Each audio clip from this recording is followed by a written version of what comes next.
Good evening, everyone. Hello, hello. Welcome to you all. My name's John Parker, Technical Director at the Arboricultural Association here in Stonehouse in the UK, and I will be your host for the event this evening. Please use the chat to say hello. I can see that lots of you have already done that. Let us know where you're watching from, but please make sure you select all panelists and attendees when you do so, and all questions in the Q&A panel, please. First of all, my apologies for having not held a webinar for the last couple of weeks. These things take a surprising amount of time and effort to arrange and organize. We've been very busy recently with lots and lots of stuff, doing busy work for the trees. We even managed to appoint a new chief exec, and the end result was a longer break than we were anticipating. So I'm very sorry, it's entirely my fault. You can blame it all on me, but we're back now. Hurrah! Next week, we have another webinar for you. Stefan Rust will be speaking about tree tomography, accuracy, reproducibility, and comparability. It's going to be all about tomography and tree statics, and we will likely be announcing a second speaker for that one this week. Watch this space. As you may know, sorry, my camera's jumping around so much that I'm convinced you can't hear me, but I'm going to keep plowing on anyway. As you may know, tomorrow is Clean Air Day in the UK, and our webinar this evening is all about urban trees and air quality. We have just one speaker tonight, but we haven't compromised on quality, and you're all very lucky indeed to hear from James Levine about some of his work on this theme. We're going to get started on that in just a second, but because we have a little bit more time than normal, we can relax. We haven't got to rush. None of you have got anywhere better to be. We've got two brief pieces of additional content. Any moment now, I'm going to give you a very quick, probably just 5-minute presentation about some of the work the Arb Association's been doing in our local community with regard to clean air. And just before that, any second now, we're going to show you the second place video from our recent Student Fungi Book Prize competition. Now, we premiered the video from our winner, Hazel Irving, a few weeks ago, but we also think you'll really enjoy the second place entry from Simona in Lithuania. Now, last time I tried to say Simona's surname, I managed to get it very, very wrong and completely mangled it. So apologies, Simona. I'm going to keep it simple this time. So Sophie, please, would you like to share your screen and put the video on? This is brilliant. I think you're going to enjoy it.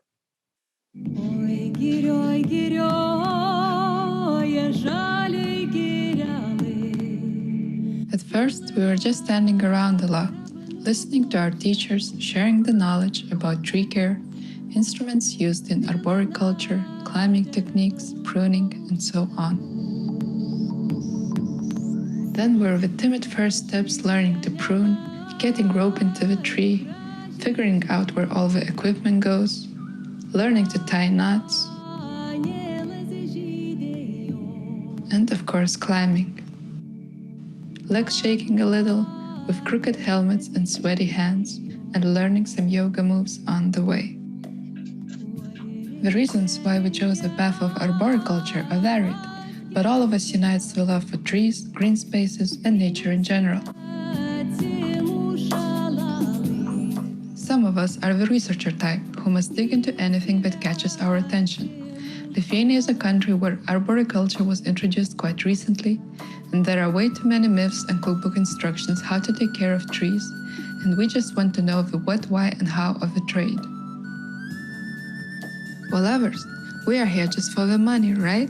Just kidding. In the words of our teacher, an arborist like a priest needs a vocation. Without it, this profession is hard and tedious. Hard to disagree with that, though when you have a calling, it's difficult to even imagine how the most awesome profession in the world can be boring. It's more like drugs.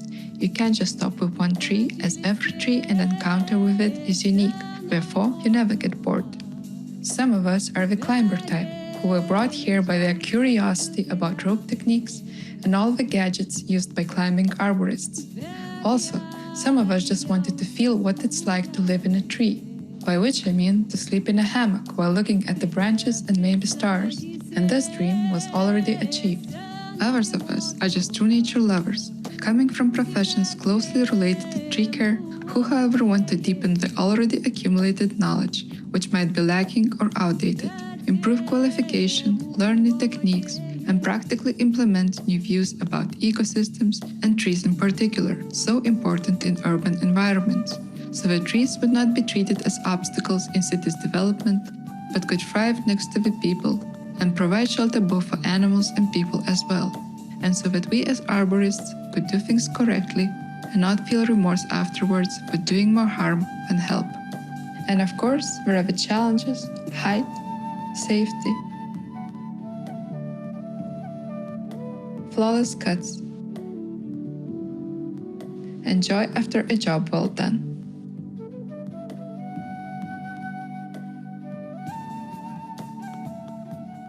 Thank you, Sophie. Thank you, Simona. I love that video. My internet's so bad today that it's jumping around for me. If it wasn't working for you properly, it's on our website, so please do go and check it out. And if you haven't been to Lithuania, go and visit, because it's a great country and they're doing some great work out there. Right, now, what I was going to do is a very quick presentation for you. We don't normally try this, so we're going to give it a go. I've got to try and share my screen. I'm surprisingly bad at this for somebody who's been doing it for as many webinars as I have. Perfect. Okay, so I'm not going to take up much of your time, folks, because you're not here to listen to me. But we thought we'd have the opportunity, because it's Clean Air Day this week, and because we don't often showcase really what the Arbor Association does in some ways.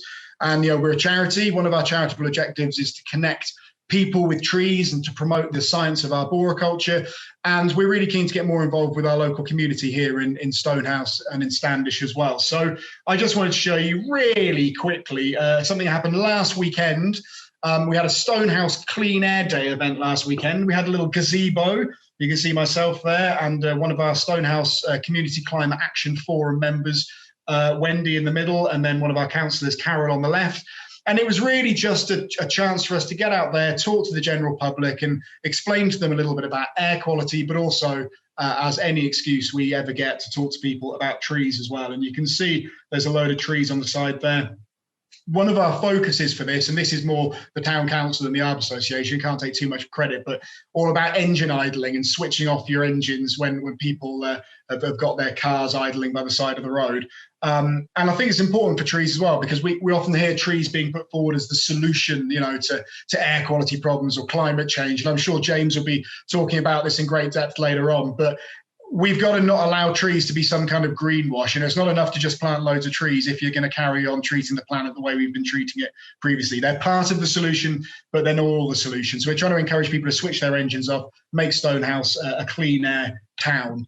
And one of the things we did as well, there's me stood in a very action-like pose, a little tree identification quiz. So we had 9 trees there with little labels on them, and people got to come in, fill out the forms, talk about which tree they thought it was, learn a little bit about tree identification, and in a very kind of gentle way, explain to people why trees are good for air quality, why trees are good for the town. It was all done in the context of the Stonehouse Community Arboretum as well. And we had our Arbor Association merchandise there as well, so people could find out a bit more about us and a bit more about arboriculture.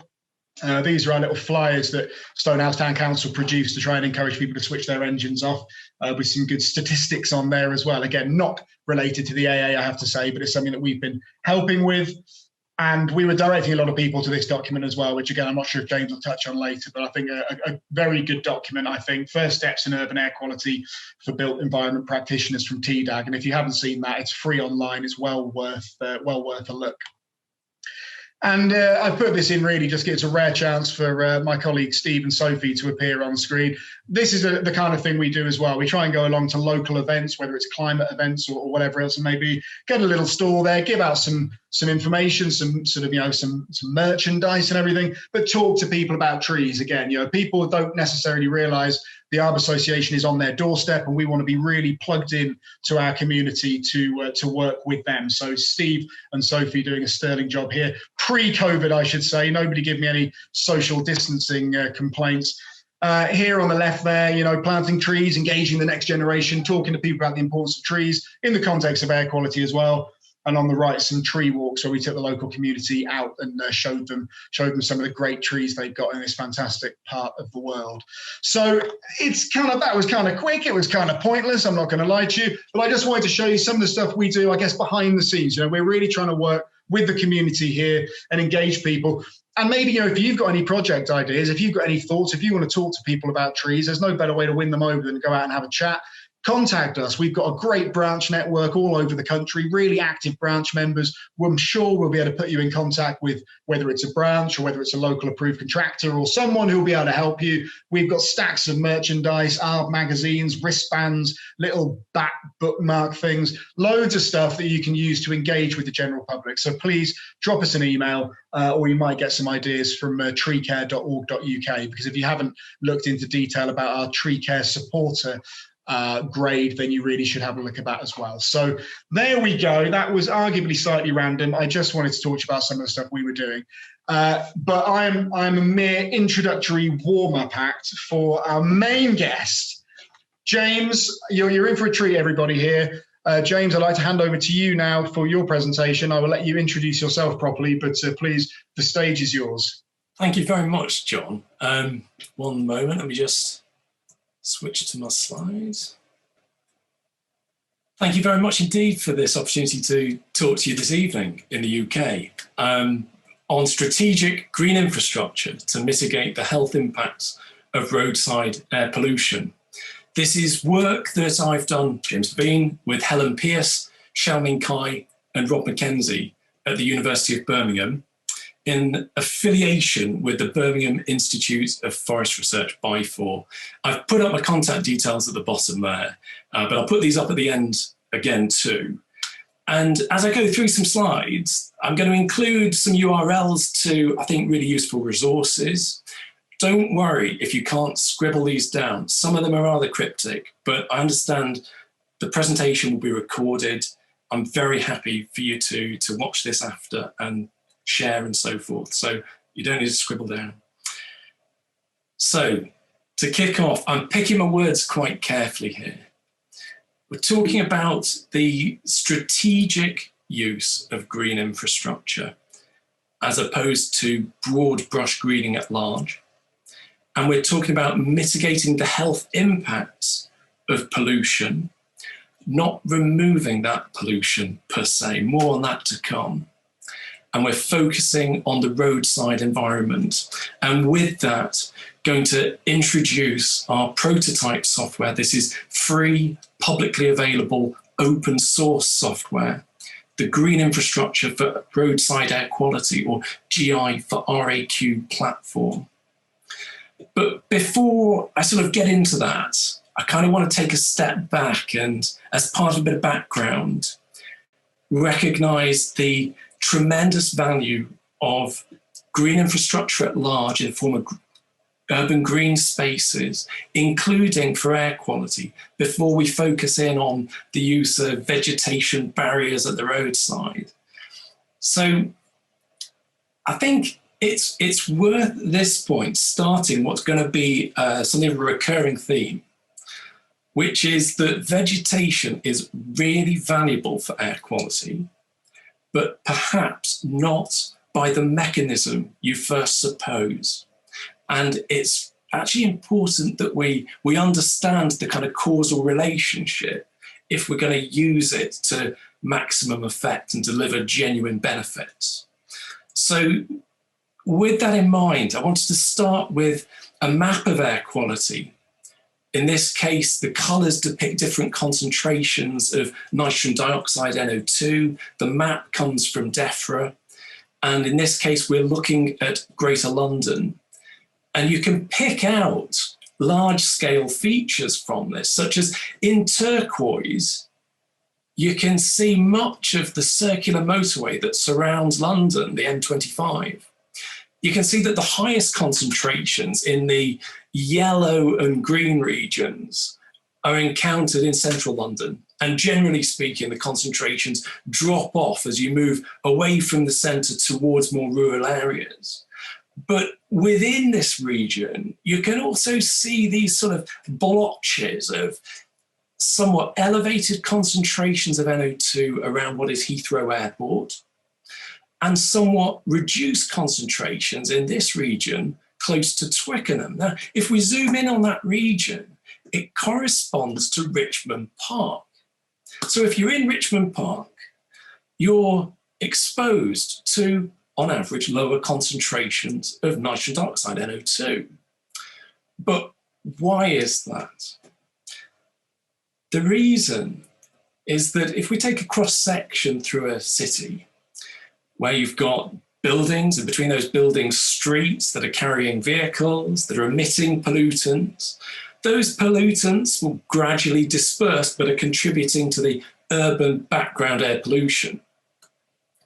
Now, if instead, like on the left-hand side here, we have an urban green space that is in effect taking the place of what could otherwise include these sources of pollution,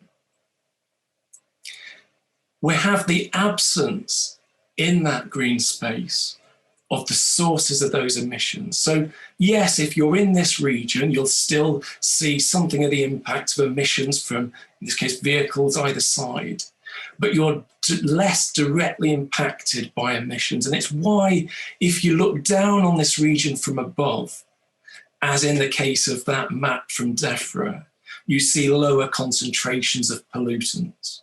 It's the absence of emissions. Now, actually, if only for the lack of emissions, these spaces are super valuable in terms of air quality and public health, because they're providing cleaner areas for recreation and active travel. And if we can be really ambitious, forward-thinking, creative, and plan our cities so as to link up these green spaces to offer corridors for active travel, there's a chance that we can start tempting people to get out of their cars and onto their bikes or onto their own 2 feet. And to that extent, actually, urban green space can contribute through stimulating modal shift to the reduction in emissions. Now, why, for the rest of this presentation, am I going to kind of zoom in on the roadside environment? Because road transport is the main source of urban outdoor air pollution in the UK and in many countries. And the concentrations of pollutants emitted from vehicles are most concentrated close to source. And when you think about it, the roadside environment, you think of pavements beside the curb, they're actually environments in which we spend quite a lot of time. Quite a lot of people are exposed to high concentrations of pollutants from polluting vehicles. Now, as we move towards improving air quality, the key message here is the best way to improve air quality is by reducing the emissions of pollutants at source. We should be doing this first and foremost, and to the maximum extent that we possibly can. Now, a little bit more on those emissions. I've already introduced nitrogen dioxide, NO2, from that map from DEFRA over Greater London, but we're also concerned about exposure to so-called fine particulate matter, or PM 2.5. The 2.5 refers to the size of the particles, in one dimension less than or equal to 2.5 microns. But the details aren't important. What's important is both of these pollutants are emitted from vehicle exhaust, both NO2 and PM 2.5. But importantly, PM 2.5 is also emitted from brake, tyre and road wear. And this isn't a minor add-on. In fact, it's thought that more PM 2.5 comes from these frictional non-exhaust sources than from the exhaust. So as we move towards electrification, removing petrol and diesel vehicles and replacing them with electric or hybrid ones, we remove that exhaust component. But we have this major, perhaps the dominant source of fine particulate matter remaining. So there's important clarification here that electric vehicles are often referred to as zero emission vehicles, still emit fine particulate matter from these points of friction between brakes and wheels and road. So there's a need over many more decades to reduce the emissions of PM 2.5 from vehicles and reduce our exposure to those emissions. And I would argue that reducing emissions means reducing vehicle use as well as improving technologies to reduce the emissions per vehicle, per kilometre, per mile travelled. So this brings us back to the notion that urban planning, urban design has a major part to play in improving urban air quality. We shouldn't just zoom in on the vehicles and look at improving technologies. That's really important, but how about we look at designing our villages, towns and cities so that we're less reliant on motorised transport and instead have really excellent public transport integrated with attractive opportunities for active travel. Now, I'm talking to you under the umbrella of this webinar organised by the Arboricultural Association, and I've not yet mentioned trees. Now, trees have a really important part to play, not in removing the pollution in the main, but in reducing our exposure to that pollution when planted in the right places. And I'm largely going to be talking about the use of vegetation barriers in the form of hedges, for instance, that might be augmented by dense lines of trees that effectively extend the height of this vegetation barrier, these vegetation barriers. And the key message here is, yes, we should first and foremost reduce emissions, but let's also reduce public exposure to what is emitted, because this is complementary. We can further reduce the health impacts by doing so. So how does vegetation influence air quality? What's the role of vegetation? Well, nationally, and I'm afraid because I recognise there are people here from many different countries, which is fantastic and exciting. And I'm sorry, these slides are a little bit UK-centric, but I think the messages will apply to almost all other countries. So let's start with nationally in the UK. The deposition of a fraction of some air pollutants to leaf surfaces, the removal of those pollutants, saves the UK around £1 billion per year in health damage costs avoided. Now, £1 billion per year is a big number, and it's certainly valuable, but I've already said that in the main, we're not going to be thinking of vegetation as removing pollution. So how's that? Well, I think as with any big number, you've got to put it in context. And that £1 billion per year saving in health damage costs is out of an estimated total in the UK of £23 billion per year impact of air pollution on our health, and as a result, the cost of health care, loss of productivity through sick days. Now, I'm being a bit cheeky here because I'm taking two numbers, 1 billion and 23 billion, from two different studies, one by the Office for National Statistics, 2018, and one from the Royal College of Physicians in the same year. And the important thing, though they may employ different methodologies in these two studies, is the order of magnitude, between 1 and 2 orders of magnitude difference in the health costs saved through the removal of pollution from the total bill we face as a result of exposure to air pollution. And it starts giving us the idea that we should be thinking about vegetation as removing perhaps just a few % of those key air pollutants. So it's a benefit, but it's a small benefit.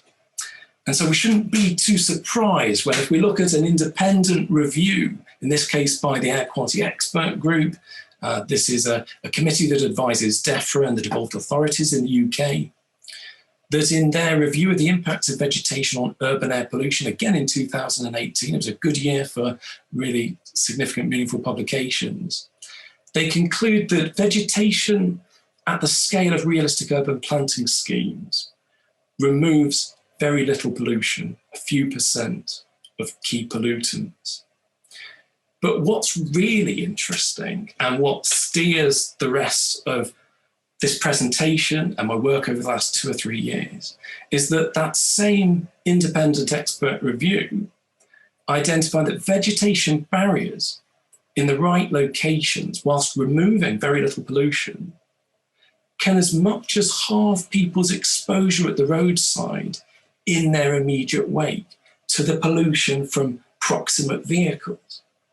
So how is that? If the benefit of deposition, the removal of pollution, is small, if this is a muted benefit and swamped by other impacts, how is it that behind a vegetation barrier at the roadside, you can see as much as a halving of exposure?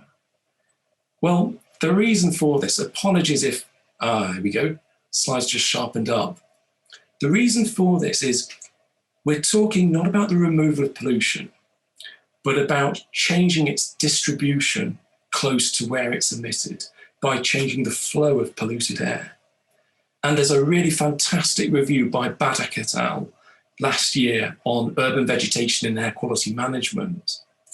And one of their key messages is that the impacts of the urban structure, which they're including green infrastructure, the impact of this on airflow and pollution dispersion is still not sufficiently applied in urban planning and decision making.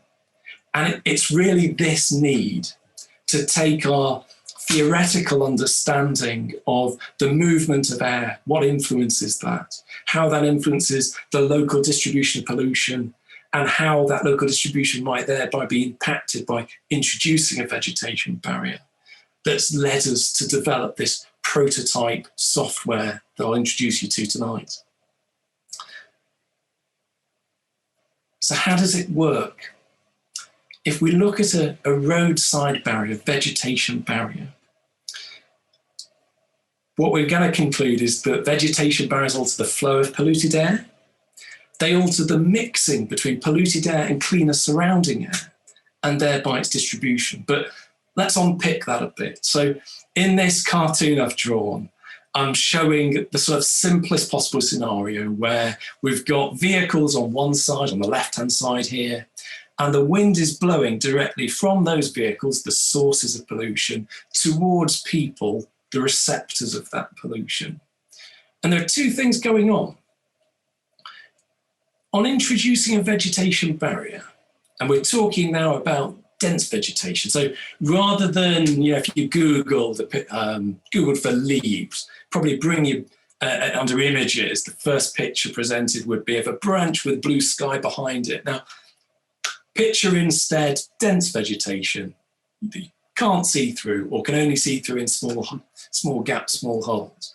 Then on introducing such, what we're doing is forcing a fraction of the polluted air blowing from these sources towards these receptors, which we mean people, forcing a fraction of that polluted air up and over the barrier to take a longer path, this blue path, to reach people downwind, relative to the direct dotted orange path here.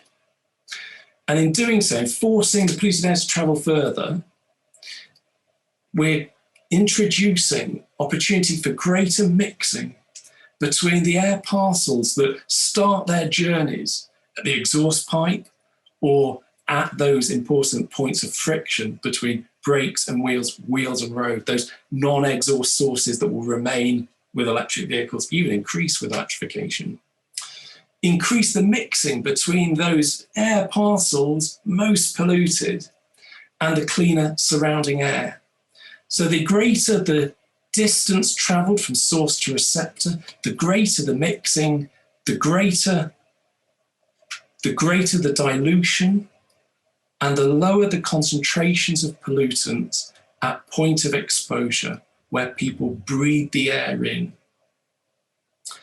Now, the second thing that's going on, and this is what's responsible for as much as a halving of exposure, but is limited to the immediate wake of the barrier, i.e. immediately downwind of the barrier. This is that in forcing a fraction of the polluted air up and over the barrier, it creates a vortex, a region of circulating air, air turning over on itself. And this region of recirculating air is somewhat isolated from its surroundings and somewhat bypassed by the polluted air. And it's here that people can see as much as a halving in their exposure to those proximate vehicular sources of pollution. Now, to summarise, as I said, what we're saying is that vegetation barriers alter the flow of polluted air. They alter its mixing with cleaner surrounding air and thereby alter its distribution, its local distribution. So when I talk about altering the distribution, already you might be guessing there'll be kind of winners and losers in this.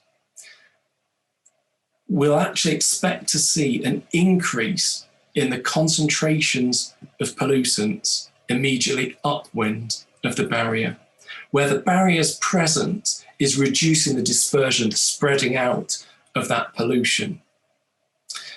We'll see, though, hopefully that marked reduction in concentrations in the immediate wake of the barrier in this region where this vortex, this overturning, recirculating region of air is created. But this region extends in distance beyond the barrier just 2 to 3 times the height of the barrier. So we're talking about a small region. And then more subdued but robust benefits further downwind as a result of forcing that air to take, or a fraction of that polluted air, to take the longer pathway from source to receptor. So I hope what you're picking up here is that this is something of a game change. We're no longer talking about vegetation in the urban environment as something that is always good for air quality, and the more the better. There are obviously many, many reasons why it's good to be planting trees and to be including green infrastructure. But if doing so in the name of improving air quality, then we've got to start being strategic and selective. Only make these kinds of interventions where they're going to deliver genuine benefits, and avoid making such interventions, even when they look ostensibly similar, like you're doing something similar in a similar looking area, but where on the grounds of local conditions, they could present disbenefits. And that's the problem. So the story here gets sort of worse before it gets better. It's going to get better. But this simple picture of the air blowing directly from vehicles on the left-hand side to people on the right-hand side rarely applies in the urban environment. And the difficulty is that the presence of buildings complicates the patterns of airflow. Buildings themselves create vortices. If there were a line of buildings on the right-hand side here, then enforcing the air up and over this line of buildings will actually create a further vortex in this region where it's questionable whether people would see a benefit or a disbenefit or perhaps negligible change as a result of introducing the vegetation barrier. And rather more dramatic is if there are a line of buildings on the upwind side, so above the buildings, the wind is still blowing from left to right, what we'll see is a vortex created in the wake of this building, a region of overturning air, just as we saw created in the wake of a vegetation barrier. And this has 2 important consequences. Firstly, at street level, where we're starting to think about what's upwind and downwind before we make an intervention, we've actually reversed the direction of airflow. The wind above the buildings is blowing from left to right, but at street level, where people are, the wind's blowing from right to left.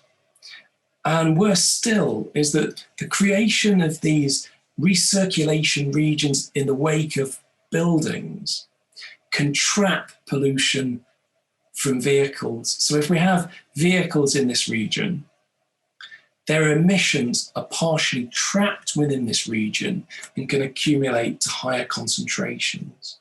And what we wouldn't want to do in this case is introduce vegetation within this region and further constrict the volume of air within which those emissions can accumulate. Now, if this is all getting a little bit confusing, technical, this is where the story improves, okay? Because we've developed this prototype software, the Green Infrastructure for Roadside Air Quality, or GI for RAQ platform, to cut through this complexity. So the idea is the software is doing all the number crunching.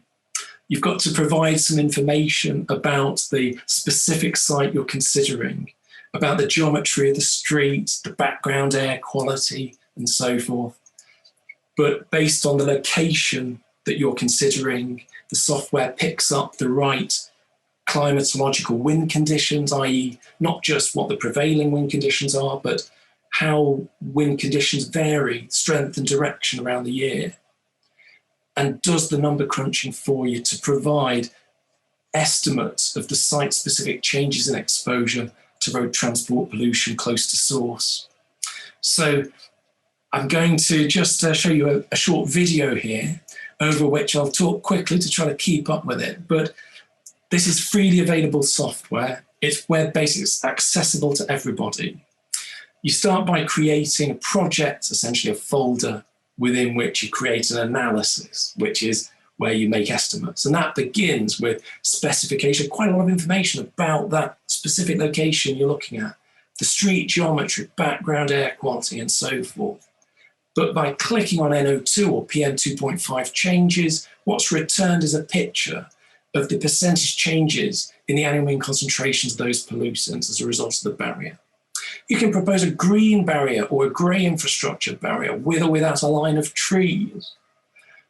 You can iterate on your proposal, and I think that's the key thing here. The software is doing the number crunching. The possible outcomes as a result of interventions will be partly determined by factors out of your control, what the emissions are from the emission zone, what the background air quality is, what the wind conditions are in that locality, and thereby interact with the local urban form to drive a certain pattern of circulation within the street. Those things are out of your control, but what you can do is iterate on what you're proposing introducing where. Is it on this side of the road or that side of the road? Is it a short barrier or a tall barrier through augmentation with a dense line of trees? So you can explore what's possible. I'd suggest starting from the question, who is it we're seeking to protect from proximate vehicular pollution? And working back from that to try to deliver that. And if it's not possible, perhaps think again. But I want to move on now to spelling out that this is prototype software. It's going to need refining. I'm going to show you some results from initial performance tests. It will need refining. But it's open source software, so we're seeking to engage the wider research community in its continued development. And importantly, it's been designed with practitioners, for practitioners. So those of us like myself in our ivory towers at University of Birmingham, I haven't done this in isolation and then expect you to pick it up and use it. We've involved people who really know, like yourselves, about what's needed and what's practical to help guide the design of the software. And we're going to go on improving it in dialogue with yourselves. So with that, I first want to acknowledge Natural Environment Research Council for funding the development of this software through 3 consecutive innovation grants. But importantly, partners including Transport for London, for which John was working at the time and contributed to this work, the Greater London Authority, Birmingham City Council, AEA Ricardo, smaller councils in the UK, including Southwark Council, Cambridge City Council, to get a range of perspectives from tree officers, air quality officers, planning officers on what would be helpful and how we could take a first step towards bridging between academic research and practice. So we'll go on developing this, but we hope it's a useful first step. I should also thank Wild Ilk Design Studio very much indeed, because they really, I mean, it's an understatement to say they went the extra mile in not only sort of delivering on our brief, they more than delivered on it. They helped us develop the brief in the first place pro bono, and they've done a really fantastic job on limited resources. So we're super grateful to them. So in this last chunk, I want to show you the results of some initial tests of its performance. We know that there are gaps here, there are holes, there are things to be improved, but we want to reassure you that it's showing some skill in some areas. So we start here with a comparison between estimated concentrations of pollutants and measured concentrations on a particularly polluted road, a street canyon environment in central London that is Marylebone Road, where DEFRA has an air quality monitoring site. And if I show you the cross-sectional distributions of nitrogen dioxide and fine particulate matter that the software estimates in this location, from the colours, you can see, just to get your eye in first of all, that the concentrations of NO2 and PM2.5 are highest in the vicinity of these emission zones at the base of the street canyon. And those concentrations drop off as we approach the top of the street canyon, where the air influenced by these local emissions is exchanged, is mixing with background air, still polluted, but less polluted. What's important though is how the concentrations that the software estimates compare with those measured.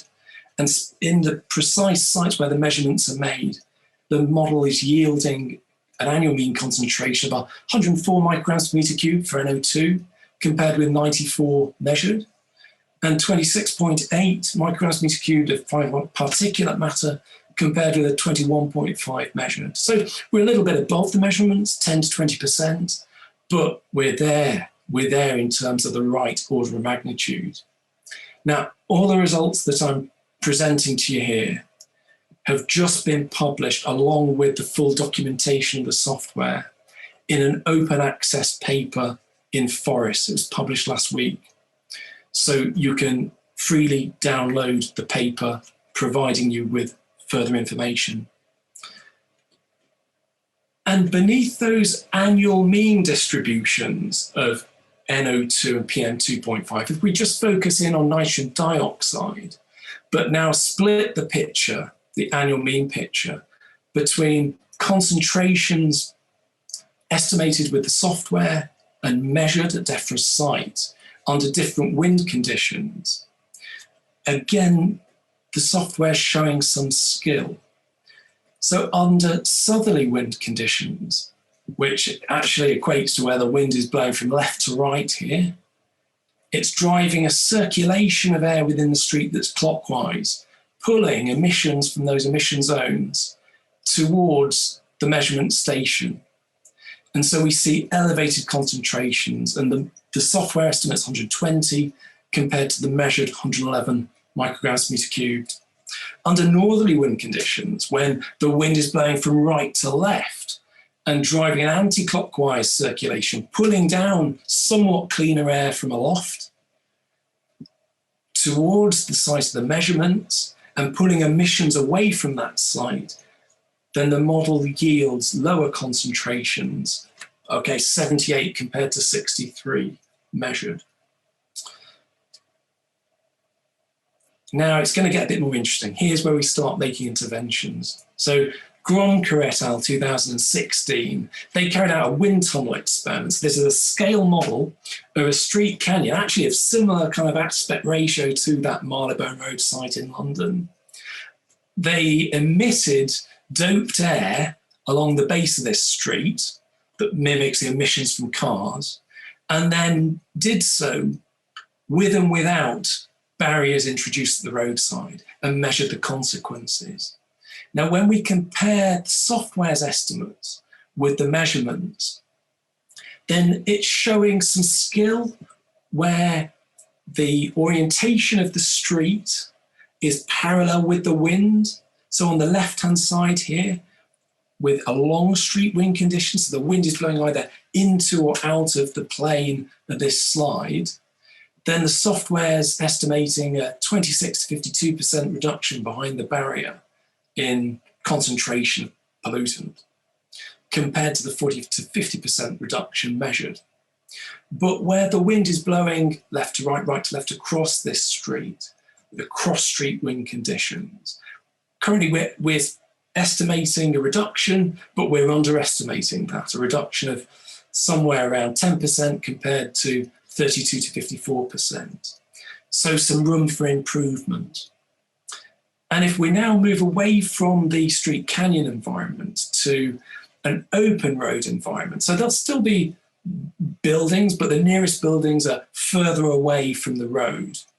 And in this case, we're comparing against measurements made by Deschmuck et al. In 2019, beside Interstate 280 in California in the US. There, they made measurements behind this, I'd call it a hedge, but actually this pretty substantial line of trees. I think it's about 5 meters tall. They're making measurements behind the line of trees and comparing with measurements made in this clearing. And when we explore that in the software and we compare our estimates of reductions in concentrations of nitrogen dioxide behind the barrier, we find that the results are somewhat sensitive to the model grid employed within the software. For more sort of technical details around that, I refer you to this open access paper published last week. Specifically at the site where we think they kind of precisely made the measurements, they measured a 12% reduction. And we're simulating, depending on the model grid, either a 2% reduction underestimating it or a 17% reduction overestimating it. But within a few meters of that, where the physics that we've embodied within the software is sort of focusing the impacts of diverting polluted air around the vegetation barrier, this hashed area here and here, when the wind's blowing from left to right, we consistently model around a 10% reduction compared to the 12% reduction measured. So there's certainly need for refinement. There's plenty of room for improvement, but the software is showing some promise. It's getting some basic things right. Before we make an intervention, it's getting the concentrations, for instance, Marylebone Road, about right. When we look at the reductions in pollutant concentrations, like introducing barriers, somewhat dependent on the precise wind conditions and the model grids employed, but we're getting the right order of magnitude reductions in most cases. So at this point, I want to leave you with some take-home messages. Firstly, come back to it, the best way to improve urban air quality is by reducing emissions of pollutants at source. First and foremost, we want to do that. But also reducing exposure to what is emitted will further improve public health outcomes. So let's do both. And vegetation absolutely has a role to play through strategic selective interventions, vegetation, barriers at the roadside in the right context of wind and local urban form at reducing exposure. Reducing exposure by altering the distribution of pollution close to source as opposed to removing it. And what I hope you've picked up is the impact of vegetation barriers will be site-specific. So there is no one-size-fits-all intervention, but that's why we've been developing this prototype software, why we hope to continue to develop it and ensure it's freely and openly accessible so that practitioners like yourselves can use the software, can explore what would happen if we did this in this location. What would happen if we move it a bit? If we put it the other side of the street? What's possible? So we hope we can help you make informed decisions about the site-specific impacts of vegetation barriers. In terms of next steps, What we're really keen to do, what we're starting to do, is informing road and public realm improvement schemes. What we're hoping to do is engage in offering advice in a consultancy capacity. And this is just a thought experiment here on the left-hand side, but I won't go into the details of it, but in this site, it happens to be in London. There are 6 lanes of traffic, 3 on one side, 3 on the other of a central reservation. And we've got people living in close proximity on either side. Now, without going into the details of the local wind conditions and their interactions with the urban, all of that, suffice it to say, we think that in this location, as a thought experiment, there'd be potential for significant improvement. But we don't only want to think about, we've got a little bit of space here, are we able to plant a hedge here? We'd like to think about bigger, bolder moves that include planting. So what if, in the first instance, we could remove a lane of traffic? What if we could use the 5 remaining lanes flexibly, take out the central reservation, use them flexibly and thereby preserve 3 lanes to serve inbound traffic in the morning and 3 for outbound traffic in the evening, but buy ourselves the width of a lane of traffic to do something else with? What if we could thereby push the closest vehicles, the nearest source of pollution, 1 lane further away from people? We know that in doing that, we're reducing the concentrations in this location. What if, in buying ourselves that space to play with, we could also plant, create a tall vegetation barrier that in this location, subject to the local conditions of wind and urban form and whatnot, we expect to be able to reduce the concentrations of pollutants in this region, in this street within a street, that would hopefully also provide a safer and more attractive environment in which to live. We would love to engage with you and others in developing such schemes, planning such schemes. And then, just to say, you can find more information on this thought experiment and more in qualitative guidance developed with Transport for London, including with John here tonight, at this URL. And you can come back, look up these URLs from the video afterwards. What we'd like to do is engage in helping plan, design such schemes, but then go on to rigorously instrument those schemes and purposefully included control regions where no intervention is made, at the same time simultaneous measurements with a lot of instrumentation, to gain much more nuanced insights into the impacts of vegetation barriers on the flow of polluted air, the distribution of pollution close to source, and then recycle those lessons learned in the form of the software, still freely, openly accessible, to inform future predictions, offer increasingly accurate predictions over time. And if anybody is interested in engaging us in a consultancy capacity, then please do get in touch with me. I'll leave up my contact details for the next slide or 2.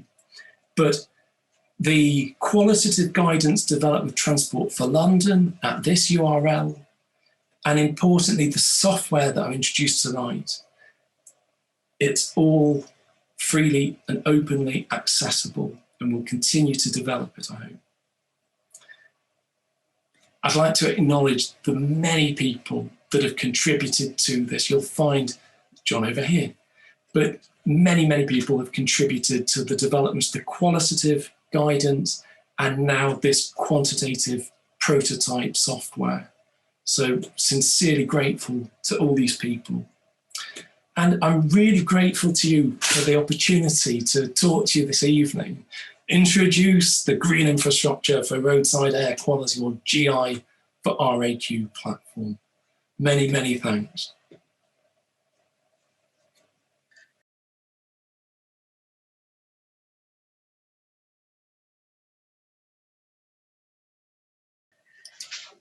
James, thank you so much. That was great. Really, really good. And I have to say, I always really enjoy your sort of presentation style. I find that you manage to take very complicated subjects and explain them to me in a way that I can kind of get. And I'm always grateful to that. So thank you very much. We've had lots and lots and lots of questions. Please keep your questions coming in. Lots of you asking questions in the chat. I probably won't spot the ones in the chat. So if you've asked a question in the chat and you want it asked properly, please put it in the Q&A panel. Otherwise, I will miss it. There's all sorts of questions, and some of them are asking some very technical, specific stuff, which is always good. Goodness, where are we going to go? I do think about this first, honestly.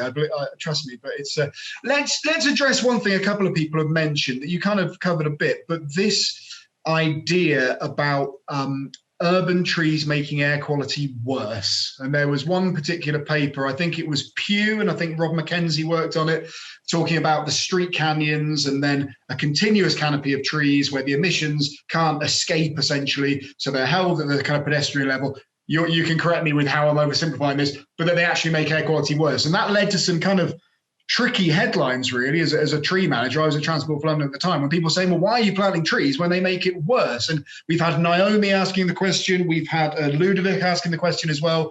Can you explain a little bit more about the canyon effect and how trees can actually make things worse? Yeah, thanks, John. And thanks for those that you raised this question.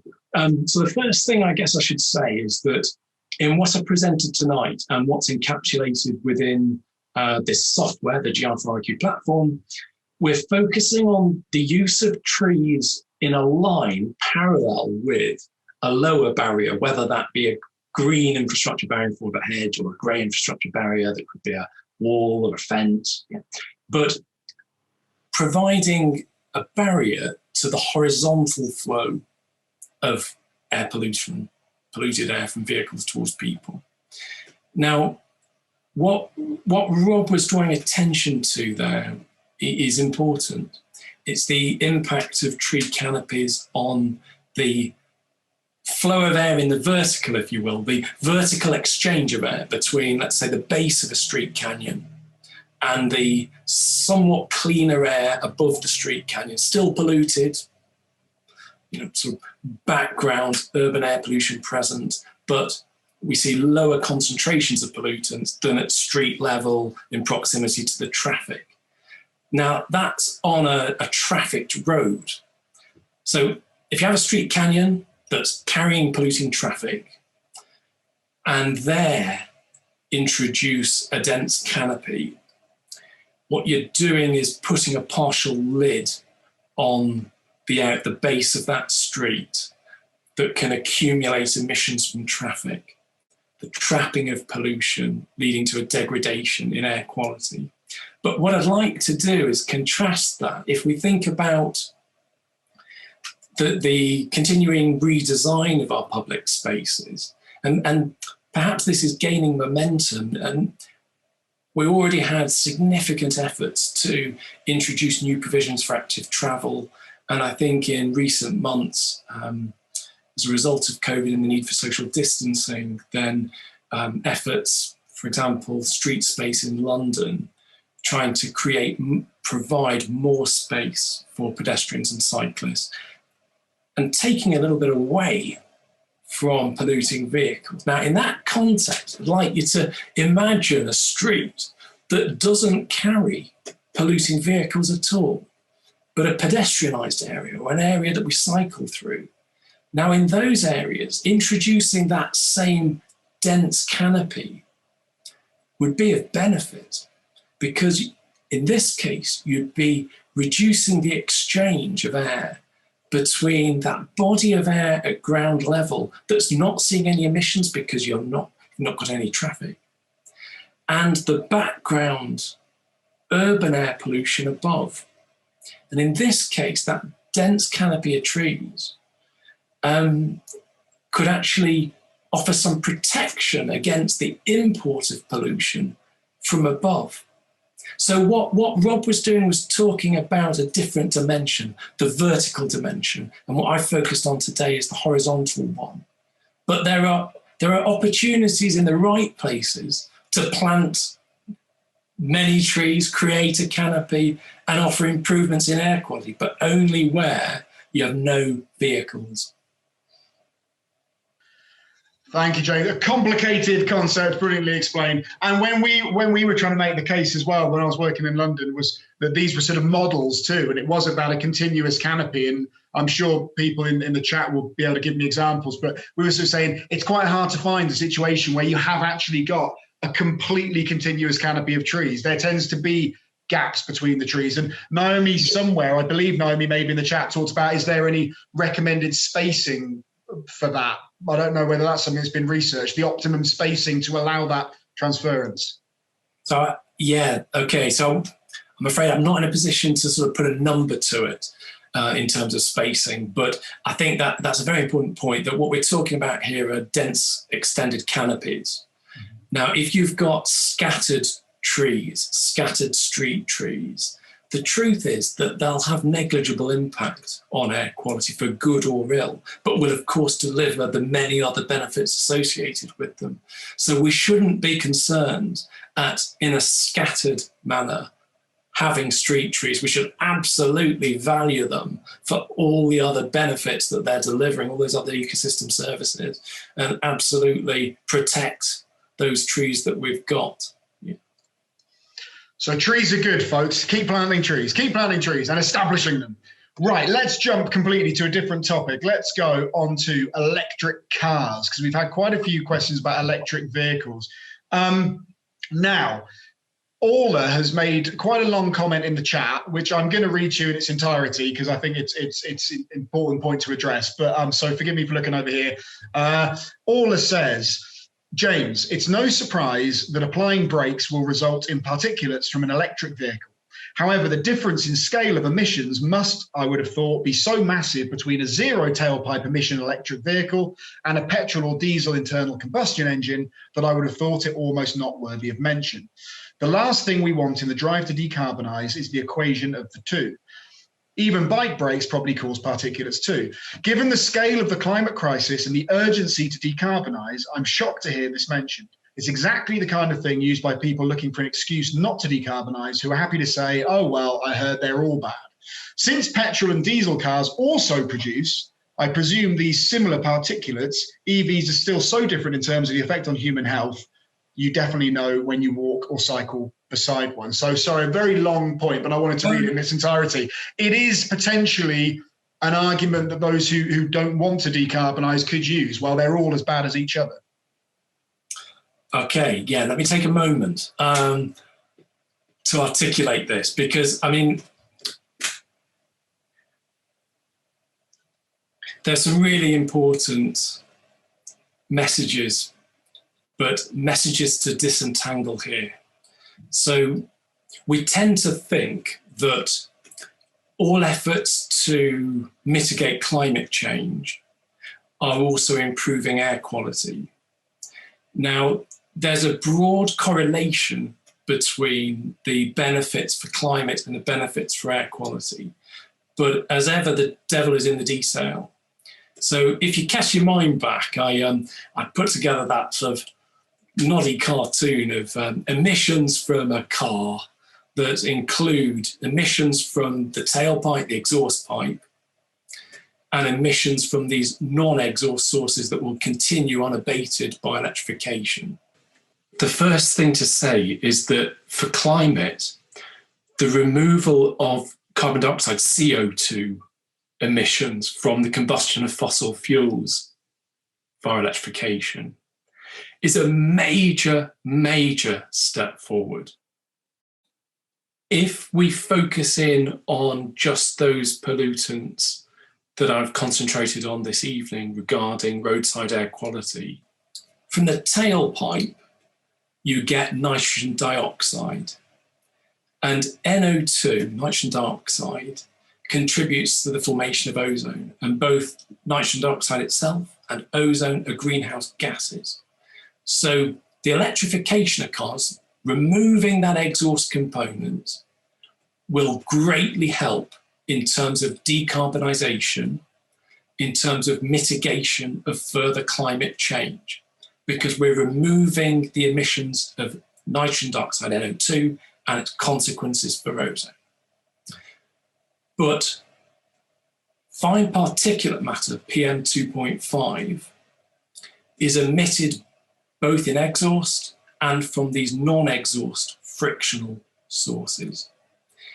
And that fine particulate matter, PM2.5, we actually think that the non-exhaust sources emit more PM2.5 than the exhaust components of PM2.5. So the larger vehicular source of PM2.5 will continue unabated. What's more, because it's emitted from frictional sources, the heavier the vehicle, the greater those emissions. And unfortunately, electric vehicles are heavier as a result of the batteries required to power them. We're also seeing, as people buy into electric vehicles, which overall is a really good thing, I absolutely want that to come across. It's a really good thing for climate.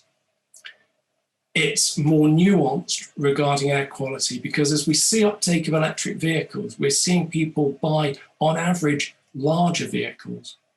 And again, larger vehicles are heavier vehicles that produce more emissions of fine particulate matter from these frictional sources. So electrification, great for climate, good for air quality, but we need to do more for air quality. Thank you very much, James. We'll stick on electric cars just briefly, because Arnes has asked a good question. It's something I've kind of wondered as well. I mean, Arnes is asking, how will the electricity be made at full 100% sort of capacity without emissions if everyone drives electric cars? And I probably put that wrongly, but I guess let me add my little question to it. Is this a situation where we're reducing emissions in London, for example, because we're using electric cars, but that electricity is going to be produced somewhere else in the UK or somewhere else in the world or whatever? Are we sort of outsourcing our emissions and saying, well, this is better for the inner cities? Absolutely superb question. Yeah, I think there's an analogy here to embodied energy.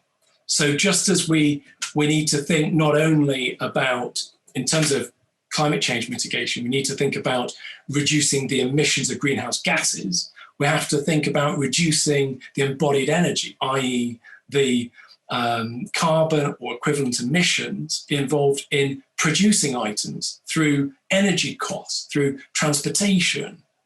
Now, I think the analogy with air quality is, as you say, it's about where do we get, if we move to electricity, where do we get that electricity from? And the full decarbonisation benefits will only come from electrification combined with renewably generated electricity. So absolutely, we should be looking upstream at those impacts. Yeah. Thank you very much. Okay, we're going to jump around all over the place. Normally we do these for about 2 hours. I'm not going to make you answer an hour or more of questions, but we've got lots in, so we're just going to keep going until you shout, I can't take it anymore. We're going to keep going. That's it. Yeah, you top up. Right. So yes, thank you all for your original comment as well. It's really good. Now, Ian's asked a good question. Ian always asks a good question. Are the negative health impacts of pollutants skewed to deprived urban areas? And would those same areas not also have poor levels of tree cover? Could greening of those areas have a disproportionate benefit to respiratory and other health outcomes? And I think we've talked before with some of our speakers about the biggest indicator of health is always wealth, and you often find that it's the more deprived areas that have the lower health levels. So how does that work with pollutants deprived areas and the greening of those areas? Yeah. Again, this is a really, really important point. Sorry, let me speak to half of that in the first instance. So absolutely, there's a correlation between the areas of worst air quality and the areas in which the most deprived communities live. Now, amongst those more deprived communities, you see higher incidences of the medical conditions that render people more vulnerable to the impacts of air pollution. So they get hit doubly hard. they are both exposed to higher concentrations of pollutants and on average more vulnerable to those pollutants. So there is absolutely here a very, very important story about health equality, not just health.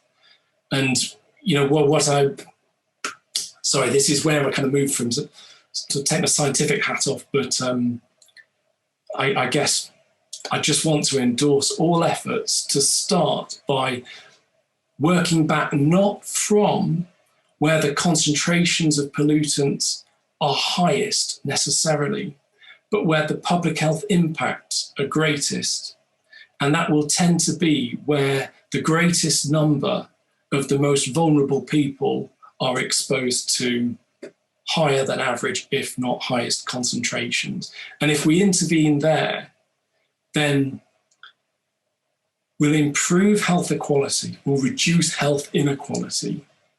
And I guess if amongst people attending tonight, there are those working for local, regional, national government, you'll also get greatest bang for your buck if you've got a certain resource to invest in interventions to improve air quality. You'll see the greatest improvements in population-wide public health from intervening first where most vulnerable people are affected. Yeah. Thank you very much. We're not afraid to touch on the big issues here, James. It's fine. We can veer off from GI to any social issues. As Gavin said, green equality is so important. It really is. It's a big theme. It will be a big theme of our conference coming up in September in Loughborough. So if you're interested in that, you should get along to there. He seamlessly got an advert in there. No one even noticed that, James. No one even noticed it. He just got it in. Right. Question that I like a lot. And several people have asked the same question, but I'm going to go with Maria.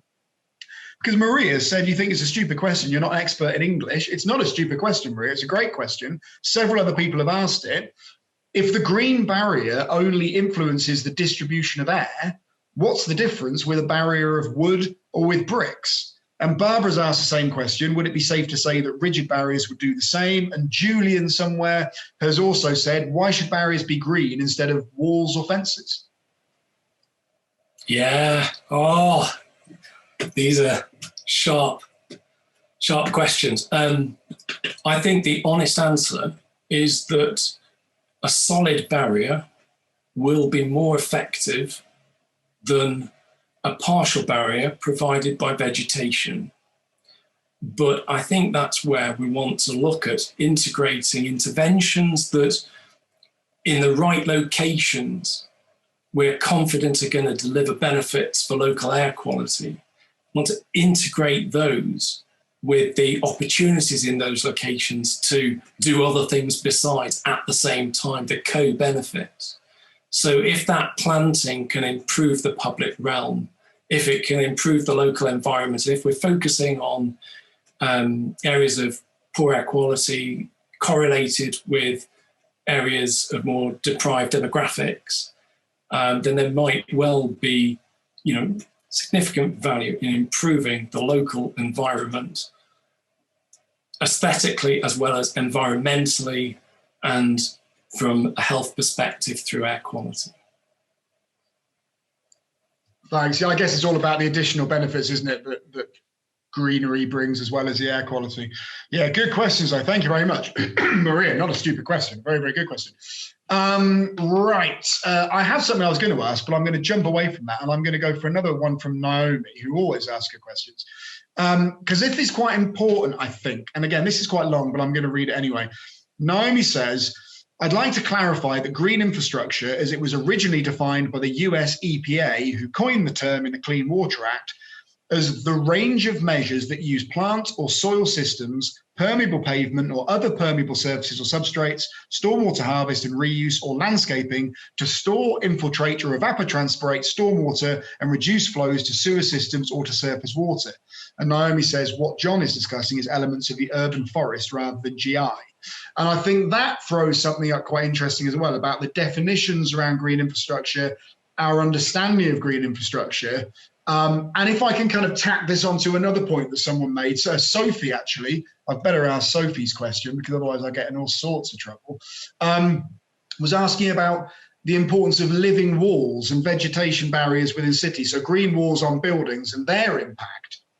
So I'm now formulating my own question on the hoof, sorry, but one of the problems we found when we started talking about green infrastructure when I was working in London was this idea that somehow all green infrastructure was worth the same. So when we put in the urban forest into green infrastructure, and we had grass and verges in green infrastructure, and we had green walls counted as green infrastructure, for developers who just needed to tick a box, they stick a green wall on the side of the building instead of planting some street trees because it was still green infrastructure and it did what they needed to do. And I think the point Naomi's making is that maybe, and Naomi, I've got no doubt, is going to elaborate on this in the chat, but perhaps our terminology of what we're talking about, green infrastructure, is not actually the right use of that term, perhaps. That's a massive rambling question that doesn't make any sense. We'll edit this one out. I think this is where I've just got to put my hand up and absolutely acknowledge that I'm focusing in here just on some small niche aspects, ingredients amongst green infrastructure at large. And my background is actually predominantly in atmospheric science, using computer models to simulate different influences on the composition of the air. And it's not always been related to vegetation. I spent 6 years at the British Antarctic Survey looking at changes in atmospheric composition accompanying past changes in climate. So I'm a relative newcomer to the world of green infrastructure, and I'm focusing on this niche aspect that is vegetation barriers. The software is solely looking at the impacts of vegetation barriers, and I'm very interested to learn more of the many other benefits, not necessarily for air quality, but of other ingredients, green infrastructure in delivering further ecosystem services. And when we think about transpiration and shading, often we're thinking about those as environmental benefits, but if improving thermal comfort, if mitigating the urban heat island effect, they have consequences for our health. So there are health benefits, and with that, economic benefits. And little by little, I'm engaging further with community forest organisations and would like to learn more and advocate more for these environmental, health and economic benefits of green infrastructure at large. Brilliant. Thank you, James. And sorry, Naomi, I asked your question in a terrible way. You tell me off, I'm sorry. Naomi, I'm delighted to say, will be doing a presentation for us in, when do we say, Naomi? In a couple of months. So it's going to be great. And Naomi will explain exactly what she means right then. Gary's asked a question I hadn't really thought of probably before. Gary says, the barrier sounds brilliant, but will it not put the drivers at a higher risk of intake of pollutants? Yeah, this is a really good question. And in fact, the short answer is those drivers in close proximity to the barriers, yes, could face an increase in pollutant concentrations. And actually, I think we need to do further research to understand to what distance upwind of a barrier you'll see a disbenefit. And that could inform the street and the locations within street where we make those interventions so as we minimise, if not remove, those disbenefits for drivers. But I think it raises, maybe we can sort of focus this thought around, for instance, cyclists too. It's exactly what Hannah's just asked in the chat, so I'm glad you addressed that immediately, yeah. So very, very often, the cycle lanes are next to the vehicles and they're kind of on the vehicle side of the curb. And if we only think about making interventions where it's most convenient to and doesn't disrupt the carriageway, doesn't require moving the cycle lane, we're at risk of increasing exposure of cyclists on the wrong side of the barrier. So I think that we should be looking at the introduction of such barriers in the context of broader street public realm improvement schemes, where we absolutely get into, well, what would the consequences be for drivers? Can we mitigate those? How can we maximize the benefits to cyclists as well as pedestrians? Yeah. Yeah, thank you. And thank you for the original question, Gary, and thanks, Hannah. We'll sort of follow on from that a bit with a question from Anthony. And then I'll ask the question and then I'll just chip in with my own thoughts as well, sorry, and then you can give the proper answer. But Anthony says, in a historic environment where existing roads are most tightly constrained by property boundaries, how can separation lanes for safe cycling, pedestrians and vehicles be fitted in together with vegetation pollution interception barriers? Except for new roads, there would have to be massive compulsory purchase of road marginal property to create even a couple of meters of necessary space. So I think that's a very good point. The reason I said I was going to chip in is because, again, I was working at Transport for London when the cycle superhighways were brought in, and we were talking at the time when that was happening, James. And this isn't a dig at Transport for London, but the introduction of the cycle superhighways involved the removal of more street trees than any other project I was ever involved with, for the simple reason that if you've only got a limited amount of space and you need to extend it out, it was the pavements that were lost and it was the street trees that then sort of suffered. So I guess taking Anthony's question and my point, how, in a practical sense, how do we fit all this stuff in?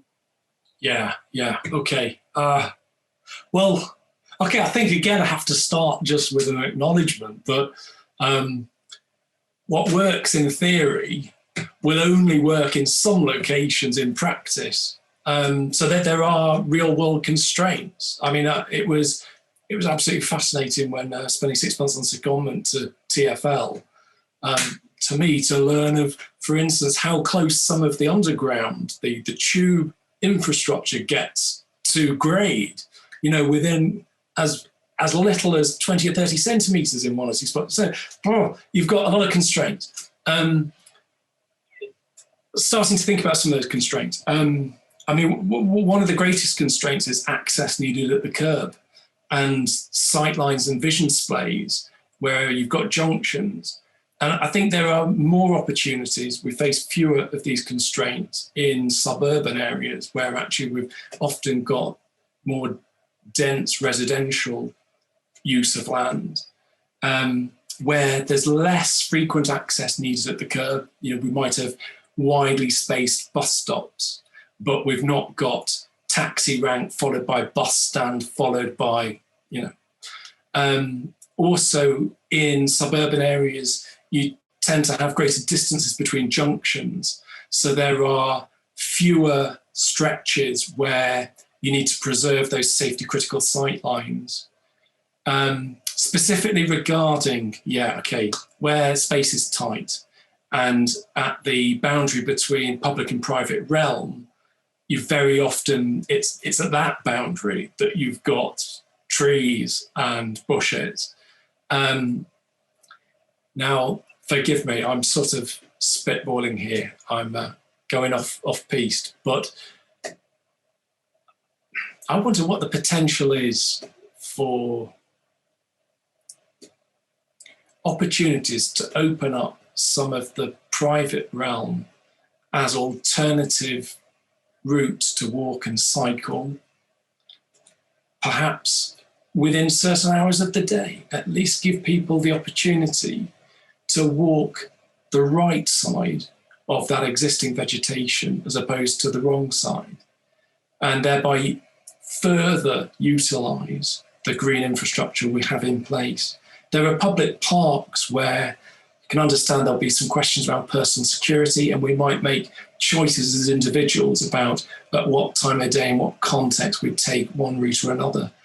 But there are opportunities, I think, to provide cleaner routes, and perhaps we need to start signing people towards these alternative routes they may wish to choose in the interest of reducing their exposure to air pollution. Interesting ideas. That's version of revolutionary there, James, but we'll let you get away with that. That's good. And I think that someone made the comment about one of the images you showed saying if it's the North Circular, then they never consider taking a lane out. I can't remember who it was, sorry, it was in the chat. But again, I'd say using the cycle superhighways as an example, if sort of 15 years ago, someone had said, let's take out a lane of Marylebone Road, or let's take out a lane of Blackfriars Road and put a cycle superhighway in, they'd have been laughed out. It would have been an absolute joke. But now it's relatively commonplace. That's a accepted thing. And I think, the old argument, well, we haven't got space to plant trees. Again, tree officers say, well, you have got space to plant trees. It's just you're choosing to use that space for other things like roads or like buildings or like traffic signals or lights. And they're all important. They're all essential infrastructure, but so are trees. And that's why we've got to keep making that case. And James is absolutely right. There are occasions you can dig a tree pit on the street in London and come to the top of a tube tunnel. Yeah, it would worry people if they knew. Let's not tell them. Where's a question that I really liked? Question from Hafiz. Does road temperature have a role in the dynamics of pollutants in the air? How can the temperature affect the air quality?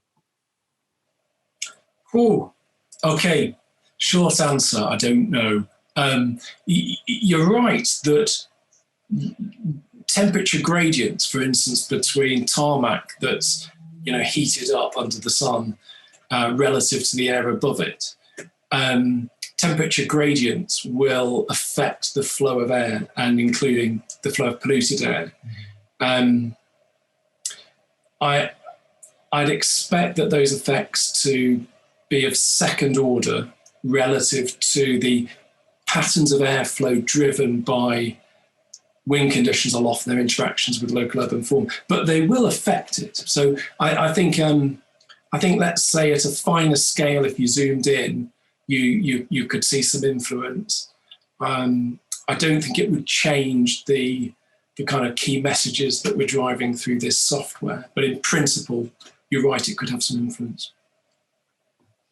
Thanks, James. A sort of similar question in terms of external factors. Excuse me. Andy asks, would lowering the speed limit in urban areas significantly reduce PM, or is the benefit outweighed by the vehicle's NO2 emissions being on the road longer due to slower journey times? That's a good question, Andy. James.